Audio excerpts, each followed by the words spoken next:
माँ, अब घर चलते हैं। जब से इस मोमोज वाले ने हमारी दुकान के सामने अपनी दुकान खोली है, हमारी तो बिरयानी बिकनी ही बंद हो गई है। रात के 1 बजे रवि अपनी माँ के साथ अपनी बची हुई बिरयानी लेकर घर आता है। अपनी सास और पति की परेशानी देख पायल सहित पूरा परिवार भी परेशान हो जाता है। माँ जी, रवि जी, आज भी हमारी बिरयानी नहीं बिकी, इसीलिए आप दोनों इतने उदास हैं ना। माँ भैया, आप दोनों फिक्र क्यों करते हैं? हमारी बिरयानी फिर से बिकने लगेगी। भला मोमोज से किसका पेट भरा है? एक दिन उसकी नई दुकान पुरानी होगी और हमारे ग्राहक फिर से हमारे पास आ जाएंगे। चलिए अब खाना खा लीजिए। निकिता और पायल रवि और शांति को काफी समझाते हैं और खाना खाकर सो जाते हैं। पर अगली सुबह रवि और शांति हर बार से कम बिरयानी बनाकर मार्केट में बेचने के लिए जाते हैं। सुबह से दोपहर हो जाती है पर सिर्फ 100 रुपए की उनकी कमाई होती है।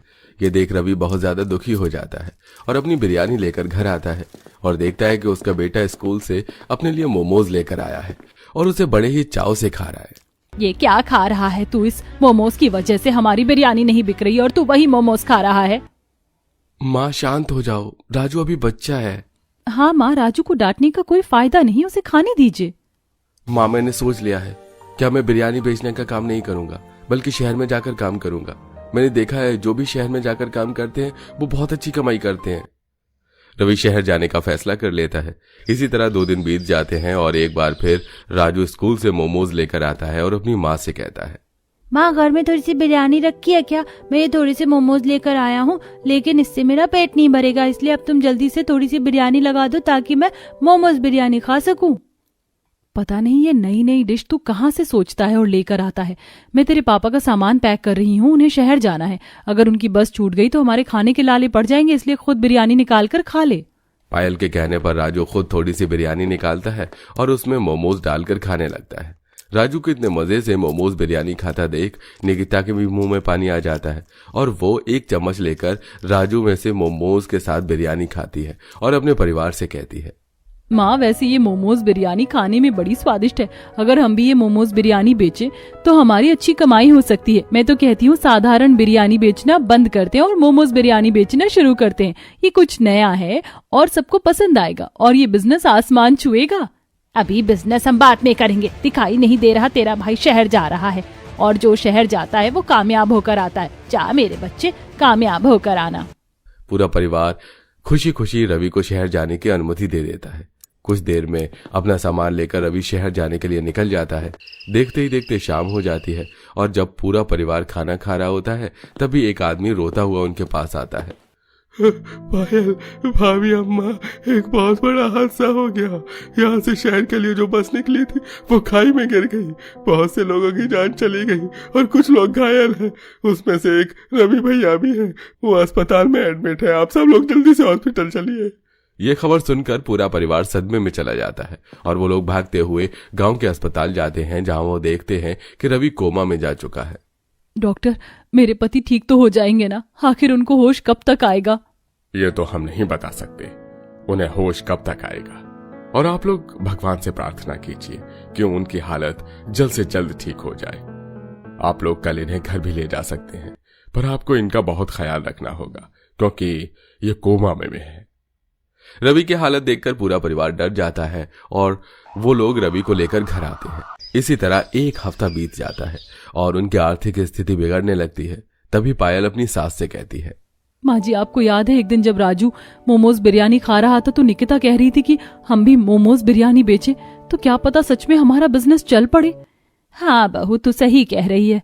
अब मेरा बेटा कमाने की हालत में नहीं है, हमें ही अपनी रोजी रोटी चलानी होगी। मैं अपनी शादी वाली अंगूठी गिरवी रख देती हूँ, जो पैसे आएंगे उससे हम काम करेंगे।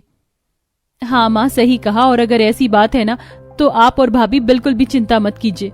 मैं माँ के साथ मोमोज बिरयानी बेचूंगी। आप भाभी गर्भवती हैं, आप घर पर रहिएगा। नहीं काजल, तुम अपनी पढ़ाई पर ध्यान दो। मैं गर्भवती हूँ तो क्या हुआ, मैं अगर काम करूंगी तो ठीक रहूंगी। तुम पढ़ाई करो और घर संभालो, बीच बीच में अपने भैया को भी देखती रहना। ठीक है भाभी, पर ठेला तो मैं ही साफ करूंगी। इस तरह निकिता राजू के साथ मिलकर अपना पुराना गंदा ठेला साफ करती हैं और दोनों सास बहू अंगूठी गिरवी रखकर पैसे लेकर सामान लाती हैं और घर में बैठकर मोमोज बिरयानी बनाती हैं। कुछ ही देर में मोमोज बिरयानी बनकर तैयार हो जाती है और दोनों सास बहू उन्हें बेचने के लिए बाजार जाती हैं और आवाज देकर लोगों को बुलाती हैं। आइए आइए, मोमोज बिरयानी लीजिए, मात्र 50 रुपए प्लेट। अरे क्या बात है, मैंने तो कभी नहीं सोचा था कि हमारे बाजार में भी मोमोज बिरयानी बेचने वाला कोई आएगा। शहर में बहुत बिकती है, कहते हैं बहुत स्वाद होती है। जल्दी से तुम एक प्लेट लगा दो और एक प्लेट पैक कर देना मेरे लिए। माँ जी ये क्या, मैंने तो उम्मीद भी नहीं की थी पहले ही दिन हमारी मोमोज बिरयानी की बिक्री हो जाएगी। उम्मीद तो मुझे भी नहीं थी। अब चल जल्दी से काम पर लग जा बहू, क्या पता धीरे धीरे ग्राहक आना शुरू हो जाए। अपने पहले ही ग्राहक की एक्साइटमेंट देखकर दोनों सास बहू की भी उम्मीद बढ़ जाती है और पहले ही दिन उनकी सारी मोमोज बिरयानी खत्म हो जाती है और वो लोग अगले दिन मोमोज बिरयानी बनाते हुए आपस में बात करती हैं। माँ कल तुम्हारी सारी मोमोज बिरयानी बिक गई थी, आज तुम थोड़ा ज्यादा मोमोज बिरयानी बनाकर ले जाओ, क्या पता थोड़ी ज्यादा कमाई हो जाए। हाँ माँ जी, निकिता सही कह रही है। निकिता के कहने पर पायल और शांति पहले से ज्यादा मोमोज बिरयानी बनाती है और मार्केट में बेचने के लिए जाती है और आज उनके पास कल से भी ज्यादा भीड़ होती है। आंटी मेरी हाफ प्लेट ही सिर्फ मोमोज बिरयानी लगाना, मैं ज्यादा नहीं खा पाती। आंटी पहले मेरी मोमोज बिरयानी पैक कर दीजिए, मैं काफी देर से खड़ा हूँ। अरे आप लोग फिक्र मत कीजिए, आप सबकी मोमोज बिरयानी आपको समय पर मिल जाएगी। इस तरह दोनों सास बहू जल्दी जल्दी अपना हाथ चलाती हैं और शाम तक सारे ग्राहकों को उनकी मोमोज बिरयानी देकर घर आती हैं और घर आकर पायल अपने पति की सेवा भी करती है। समय यूं ही गुजरता है और एक दिन जब दोनों सास बहू अपनी मोमोज बिरयानी बेच रही होती हैं तो वो देखती हैं कि एक सेठ परेशान अलग अलग दुकानों पर जाकर हलवाई से बात कर रहा था। अरे भाई साहब, अगले हफ्ते मेरे बेटी की शादी है और लड़के वालों की डिमांड है कि मोमोज बिरयानी बनाई जाए। क्या तुम मोमोज बिरयानी का ऑर्डर ले सकते हो? अरे माफ करना सेठ, पर उस दिन तो हम फ्री नहीं हैं। सेठ, पर मैं और मेरी बहू फ्री हैं। अगर आप कहो तो क्या हम आपकी बेटी की शादी में मोमो बिरयानी बना सकते हैं? हमारी खुद की छोटी सी दुकान है मोमोज बिरयानी की, लोगों को हमारी मोमोज बिरयानी बहुत पसंद है और यहाँ के हलवाई को तो मोमोज बिरयानी आती भी नहीं। हमें एक मौका देकर देखो। ठीक है, दिया मैंने तुम्हें एक मौका। अगर तुमने मेरी मोमोज बिरयानी खराब की और लड़के वालों को पसंद नहीं आई तो मैं तुम्हें 1 रुपया भी नहीं दूंगा, पर अगर तुम्हारी बिरयानी लोगों को पसंद आई तो मैं तुम्हें इसका इनाम भी दूंगा।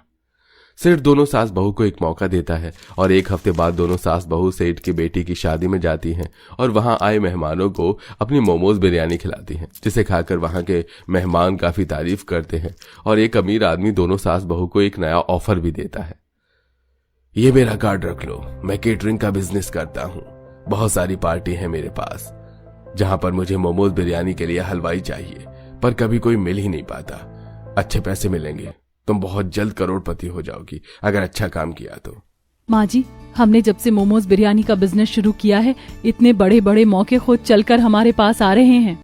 दोनों सास बहू इस मौके का हाथ से नहीं जाने देती और इस तरह अलग अलग बड़े बड़े लोगों से डील करती हैं और शादी पार्टी में जाकर मोमोज बिरयानी बनाती हैं और पूरे दिन दोनों सास बहू धूप में खड़ी होकर मोमोज बिरयानी बेचती हैं। इसी तरह 6 महीने बीत जाते हैं और 6 महीने में वो अपनी 3 मोमोज बिरयानी की बड़ी बड़ी दुकान खोल लेती हैं जहां 4-5 लोग उनके अंडर में काम कर रहे होते हैं। ऐसे ही एक दिन, पायल ये किसका घर है और तुम तैयार होकर कहाँ जा रही हो और इतने महंगे महंगे गहने साड़ी, ये सब क्या हो रहा है?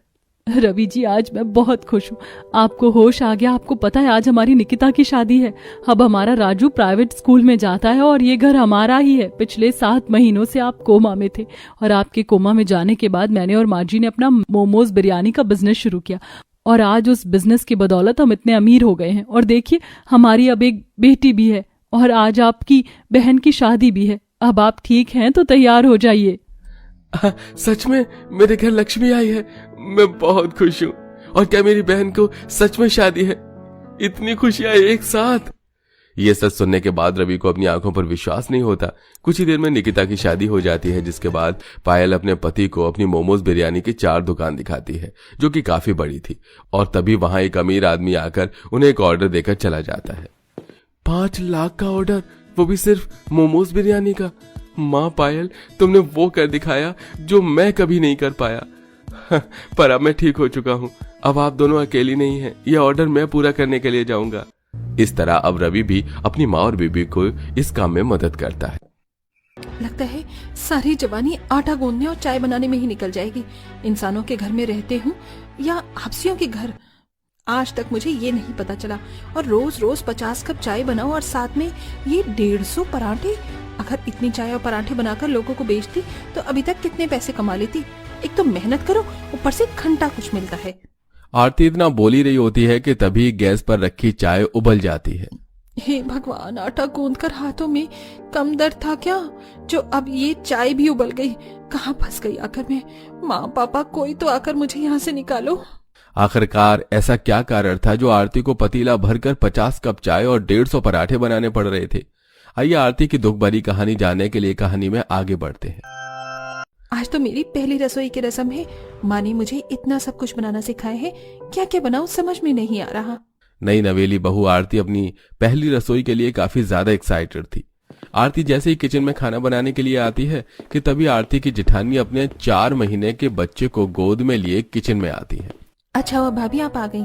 आज मेरी पहली रसोई की रस्म है। क्या बनाऊं कुछ समझ नहीं आ रहा है। आप मुझे इस सबका मनपसंद खाना बता दीजिए, वही बनाऊंगी।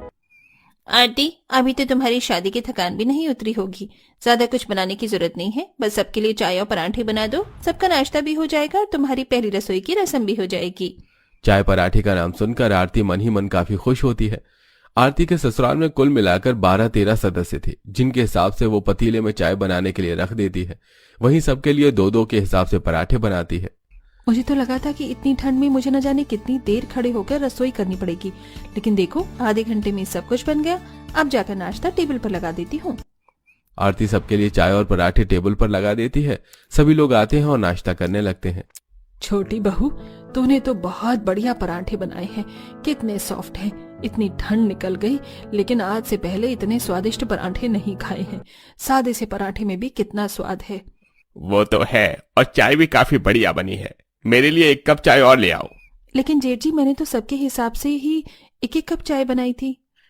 कोई बात नहीं भाभी, अब दोबारा से चाय बनाने के लिए रख दो और मेरे लिए 2 पराठे और ले आओ। लेकिन मैंने चाय और पराठे सबके हिसाब से ही बनाए थे।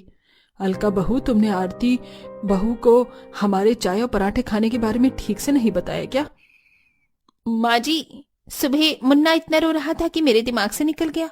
आरती, हमारे घर में हर रोज सुबह चाय पराठे का ही नाश्ता होता है और सब 4 से 5 कप चाय पीते हैं, तो इसके हिसाब से तुम्हें कम से कम 50 कप चाय बनानी है और सब पराठे भी 5 से 6 खाते हैं, तो लगभग तुम्हें 150 पराठे तो बनाने हैं।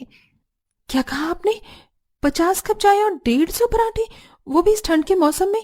मुझे रोज रोज बनाना है? हाँ भाभी, रोज बनाना है। अब जल्दी से जाइए और बनाकर लेकर आइए, मेरा तो अभी आधा भी पेट नहीं भरा है। आरती रसोई में जाती है और फिर से ढेर सारा आटा निकाल कर गूंथने लगती है। वहीं गैस पर चाय बनने के लिए रख देती है। कहीं मेरे कानों ने कुछ गलत तो नहीं सुना? मेरी ससुराल वाली क्या सच में रोज सुबह 50 कप चाय पीते हैं और 150 पराठे खाते हैं? कहीं ये लोग मुझसे मजाक तो नहीं कर रहे? भला 50 कप चाय और 150 पराठे कोई कैसे खा सकता है? आरती जैसे तैसे करके 50 कप चाय और 150 पराठे आज बना देती है। लेकिन अब तो ये आरती की जिंदगी का हिस्सा बन चुका था। 50 कप चाय और 150 पराठे बनाने के लिए आरती को हर रोज सुबह ठंड में 6 बजे उठकर रसोई में जाना पड़ता था। क्या जिंदगी हो गई है मेरी। ढाबे पर जो छोटू काम करता है ना, बिल्कुल उससे मिलती जुलती, लेकिन कम से कम उसे काम करने के पैसे तो मिलते हैं और ऊपर से ये चाय भी उबल गई। काम दोगुना हो गया अब मेरा तो। आरती हर रोज दुखी होकर अपने ससुराल वालों के लिए इस ठंड के मौसम में 50 कप चाय और 150 पराठे बनाया करती थी।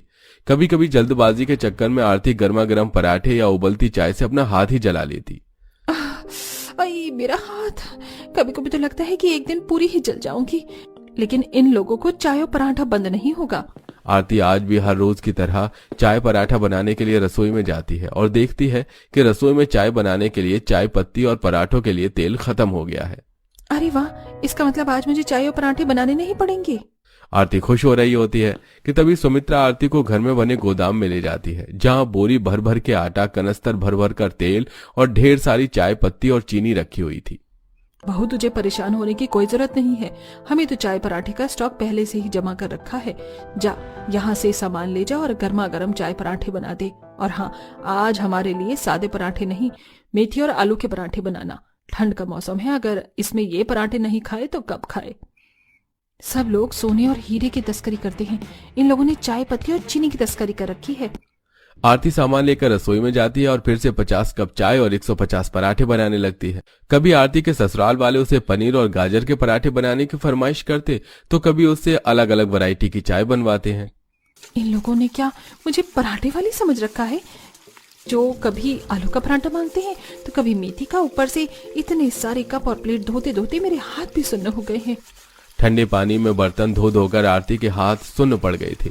आरती हमेशा अपने ससुराल वालों को ज्यादा चाय पीने और पराठे खाने के नुकसान बताती रहती थी, लेकिन किसी को भी इस बात से फर्क नहीं पड़ता, जिसके चलते अब आरती का सारा गुस्सा उसके पति सुमित पर निकलता है। दूर हटो मेरे से, हिम्मत कैसे हुई तुम्हारी मुझे छूने की? अरे आरती, मैं तुम्हारा पति हूँ, कोई राह चलता आदमी नहीं जो तुम मुझ पर बिल्ली की तरह झपट्टा मार रही हो। बिल्ली की तरह झपट्टा या कुत्ते की तरह कायर हो जाऊंगी, समझी? दूर हटो मुझसे, वरना तुम्हारे घुटने के दोनों कटोरियां तोड़ दूंगी। चलने के लायक भी नहीं छोड़ूंगी तुम्हें। दिन में ससुराल वाले परेशान करते हैं और रात में ये आदमी। आरती को इतने गुस्से में देख बेचारा सुमित उस रात आरती के साथ कमरे तक में नहीं रहता और बाहर सोफे पर जाकर सो जाता है। आरती के ससुराल वाले हर रोज की तरह चाय पराठा खा रहे होते हैं कि तभी आरती के सास ससुर और नंद मीना को गैस बनने लगती है और वो किसी मोटर की तरह बार बार गैस छोड़ने लगते हैं। छी, कितनी गंदी बदबू, ये किसी नाले से भी नहीं आती होगी इतनी जितनी इनके पास से आ रही है। सारे के सारे ससुराल वाले एक नंबर के पदोड़े हैं। मेरे माँ बाप ने तो पदोड़ों के खानदान में ब्याह कर दिया है मुझे। ज्यादा पराठा खाने की वजह से आरती की दोनों नंद के मुंह पर दाने निकल आते हैं। अरे पायल देखो ना, कल मेरे चेहरे पर गिनकर 2 पिंपल थी, लेकिन अब देखो पूरे 4 पिंपल हो चुके हैं। पराठे खाओगे और चाय पियोगे तो यही हाल होगा ना, लेकिन कहाँ किसी को मेरी बात माननी है। रोज सुबह सुबह ठंड में उठने की वजह से आरती की ठंड से अब तबीयत खराब रहने लगी थी। अच्छा, अब बहुत हुआ, अब मुझे कुछ ना कुछ तो करना ही पड़ेगा, वरना एक दिन इन लोगों के लिए ठंड में 50 कप चाय और 150 पराठे बना बनाकर मैं यूं ही भगवान को प्यारी हो जाऊंगी। अच्छा, लेकिन उससे पहले किचन में हीटर ले आती हूँ, वरना पता चला कि आज ही ठंड से मैं टपक गई। आरती मन ही मन अपने ससुराल वालों को सबक सिखाने का प्लान बनाती है। आरती के जेठ जतिन का पेट पराठे खाकर हाथी की तोंद की तरह निकल चुका था, जिसे देख आरती, अरे जेठ जी, आपका शर्ट का बटन तो टूटने को आ रहा है, कितनी तोंद निकल गई आपकी, एक बार अपना वेट चेक कर लीजिए। आरती स्टोर रूम में वेइंग मशीन लेकर आती है। जतिन जैसे ही उस मशीन पर खड़ा होता है तो उसका वजन तकरीबन 90 किलो आता है। वहीं पायल और मीना भी जब अपना वजन तोलते हैं तो उनका वजन भी 70 किलो आता है। हे भगवान, 1 महीने पहले तो हमारा वजन सिर्फ 50 किलो था, एकदम से ये 30 किलो कैसे बढ़ गया? 1 महीने पहले आप लोग गर्मी के मौसम की वजह से रोज रोज चाय पराठा नहीं खाते थे, ये रोज रोज चाय पराठे की वजह से वजन बढ़ा है। दरअसल आरती ने वेइंग मशीन में कुछ गड़बड़ कर दी थी, जिसके चलते वो मशीन सबका 20 से 30 किलो वजन ज्यादा बता रही थी। सभी लोग बैठकर गर्मा गर्म चाय की चुस्की लेते हुए पराठे खा रहे थे कि तभी आरती न्यूज़पेपर पढ़ते हुए आती है। जमुना पार इलाके में 10 लोगों की ज्यादा चाय पीने से हुई मौत। आजकल लोगों की चाय पीने से मौत हो रही है। भला कौन समझाए इन लोगों को, ज्यादा चाय पीना भी सेहत के लिए अच्छा नहीं है। आरती की बात को सुनकर उसका ससुर खांसते हुए मुंह से खून निकाल जाता है। वहीं पर 6 महीने में आरती के सास ससुर और ताऊ और ताई सास का मेडिकल चेकअप होता था। वो लोग जैसे ही अपनी मेडिकल रिपोर्ट देखते हैं तो उनके तो होश उड़ जाते हैं। आप लोगों का तो शुगर लेवल, ब्लड प्रेशर सब कुछ हाई हो रखा है। ये सब ज्यादा कोलेस्ट्रॉल और चाय पीने की वजह से हुआ है। अगर आप लोगों ने अभी भी ये सब बंद नहीं किया तो आप लोगों की हालत काफी ज्यादा खराब हो सकती है। बिल्कुल ठीक कह रही है बहू, ठंड की वजह से हम लोगों ने चाय पराठे की इतनी गंदी आदत डाली कि हम लोग अपनी सेहत का ही ख्याल रखना भूल गए। आरती बिल्कुल सही कह रही है। रोज रोज पराठा चाय की वजह से जब से मुन्नी को दूध पिलाती हूँ तो उसे दस्त लग जाते हैं। अब से कोई भी चाय पराठा नहीं खाएगा। डॉक्टर को पैसे देकर आरती ने रिपोर्ट में भी थोड़ी गड़बड़ी की थी, जिसके चलते अब आखिरकार आरती के ससुराल वालों की 50 कप चाय और 150 पराठे वाली आदत हमेशा हमेशा के लिए खत्म हो जाती है। इसी के साथ अब आरती ठंड के मौसम में सबके लिए नॉर्मल नाश्ता बनाती है।